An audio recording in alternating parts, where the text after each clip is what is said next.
il y a de cela maintenant quelques heures, eh bien, nous avons terminé la diffusion du live, donc l'after de 100% Marvel, en lien avec l'épisode 1 de Secret Invasion. À la fin de ce live-là, je remonte dans ma chambre pour aller dormir, comme tous les humains, je suppose. Et je regarde mon téléphone une dernière fois avant de m'endormir, et je vois une notification Patreon. Et je me dis, bon, on verra ça demain, je me lève. Je regarde l'application, boum, qu'est-ce qu'il y a, une news sur El Muerto. Le plot, l'histoire, l'intrigue, si tu veux tout savoir, c'est maintenant, d'accord? Évidemment, il est possible que les plans changent, puisque lui-même, Daniel RPK le dit dans son Patreon, il nous dit, attention, parce que, en gros, les plans sont ceux-ci, mais étant donné qu'il y a beaucoup de bouleversements au sein du projet, c'est possible que cela change, d'accord? Pour rappel, El Muerto, c'est l'histoire d'un catcheur qui a un masque magique qui lui confère des pouvoirs. C'est le principe même, qui est apparu dans très très peu de comics Marvel. D'accord? Il est en lien avec l'univers de Spider-Man, puisque là on parle de Sony. Par ailleurs, il est vrai que la chaîne en ce moment oscille entre des vidéos Marvel Studios, notamment avec Secret Invasion, mais également avec des vidéos du SSU, donc du Sony's Spider-Man Universe, puisque il y a de cela maintenant quelques jours, est sorti le trailer de Kraven le Chasseur. On en a fait une vidéo réaction, analyse, histoire de théorie, et en plus de ça, on en a fait 2 lives, je crois, si je ne dis pas de bêtises, et en plus on en a reparlé du côté du 100% Marvel en lien avec Secret Invasion. Mais là, je vais donc vous évoquer tous ensemble ce que Daniel RPK nous a partagé sur son Patreon en lien, évidemment, avec El Muerto. Et je ne vais pas vous mentir, au début, vu qu'on est souvent négatif en lien avec Sony, je comprends certains qui pourraient se dire que j'ai un problème avec eux. Non, avec Sony, je n'ai aucun problème. J'ai un problème avec leurs films Marvel. C'est tout. Mais là, je voulais dans cette vidéo faire une vidéo un peu contradictoire par rapport à ce que je fais d'habitude et de vous prévenir que je voulais faire en sorte de dire que ce que je pense, mais à l'inverse. Donc de dire que du positif de ce que je viens de lire parce que vraiment, c'est bizarre. C'est très bizarre. Pour rappel, encore une fois, El Muerto, c'est un mec qui porte un masque de catcheur et qui a des pouvoirs magiques, qui est d'ailleurs joué par Bad Bunny. On sait, notamment par rapport à Daniel RPK, attention spoiler. Alors, je vais le prévenir maintenant, mais si tu ne veux rien savoir, quitte la vidéo dès maintenant. Même si bon, le film n'est même plus daté, normalement il devait sortir, et on le sait, en janvier 2024. On est en juin 2023, toujours pas de tournage. À mon avis, ils sont en train de préparer cela pour 2025, voire 2026, donc on verra, nous aussi. Mais quelle est l'intrigue d'El Muerto? Et on va disséquer ça. Parce que c'est pas hyper long, mais c'est hyper bizarre. Parce que, justement, il le dit, l'intrigue d'El Muerto, si jamais elle bouge à nouveau, concerne 2 lutteurs qui obtiennent des super pouvoirs de leurs masques qui sont au milieu d'un conflit entre la mafia. Ah, pourquoi pas? Je veux dire, moi, ça me dérange. Pour le coup, ça ne me dérange pas. D'accord? C'est commun avec ce qu'il y a dans les comics, et même si ça ne l'était pas, ça reste une adaptation, donc on peut faire un peu ce qu'on veut. Mais c'est juste l'histoire de faire une vidéo. Enfin, une vidéo. Du coup, en soi, oui, une vidéo sur un film qui est très étrange, tu vois, c'est bizarre. Mais la mafia opposerait donc. Enfin, un cartel mexicain. D'accord? Jusque-là, rien d'anormal. Et un... Alors attends, parce que je comprends pas comment il l'a écrit. Ah oui, et un autre bout de la mafia.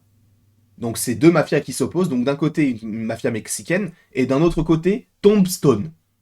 D'accord? Pour ceux qui ne le savent pas, Tombstone, on l'a vu un nombre incalculable de fois. On l'a vu 2 ou 3 fois, c'est pas incalculable. On l'avait vu dans le jeu vidéo Marvel The Spider-Man sur PS4 où il y avait notamment un DLC sur lui, enfin un DLC, une petite mission annexe sur lui.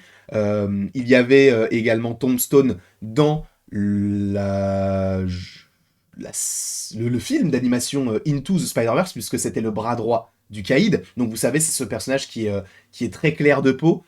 Il me semble qu'il est albinos, mais je ne suis pas sûr de ce que j'avance, mais je crois qu'il est albinos. Bah, il est très très fort. Et il sait bien manier les armes, etc. Bref, il est quand même assez costaud. Et d'ailleurs, vous pouvez en avoir un aperçu notamment dans la série Spider-Man, The Spectacular Spider-Man, donc une série d'animation, une très très bonne série d'animation. Par ailleurs, on en a fait une critique. Je ne pensais pas qu'il y avait autant de gens de la communauté qui le connaissaient, mais ok. Donc Tombstone, c'est un mec, voilà, il gère pas mal de choses, un petit peu similaires au Kaïd sur certains aspects. Et donc Tombstone et Hammerhead. Hammerhead, c'est un mec, il a la tête d'un marteau. C'est comme ça se prononce, vraiment, il peut défoncer des murs avec sa tête. Par ailleurs, lui aussi, il est dans la série d'animation Spectacular Spider-Man. D'accord. Et tu vas me dire, c'est tout. Bah, c'est pas hyper bizarre en vrai. Ah bon? Parce que le cartel mexicain, il est dirigé par un frère et une sœur. Ok? Ce sont des loups-garous.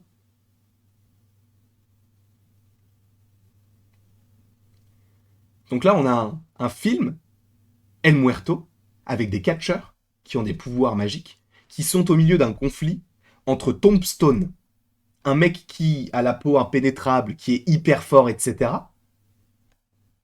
Hammerhead, qui a une tête hyper costaud, et un cartel mexicain dirigé par des loups-garous, frères et sœurs.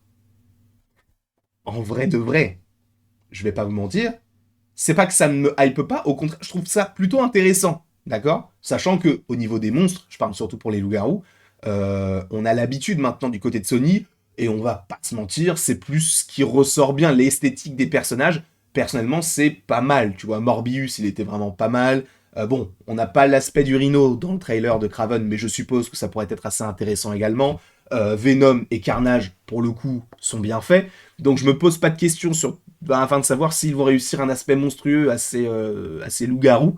Mais je me dis, mais les gars, vraiment, El Muerto, faites un film directement sur Tombstone. Pourquoi choisir El Muerto au milieu d'un combat entre deux mafias alors que le mec c'est un catcheur? Et encore une fois, El Muerto, on l'a vu quoi? Une ou deux fois dans l'univers Marvel, dans les comics. Et les gens se sont dit, on va faire un film sur lui. Après, je suis peut-être mauvaise langue. Je suis peut-être mauvaise langue, c'est vrai que le film peut ressembler à quelque chose de plutôt intéressant, on ne sait pas encore une fois.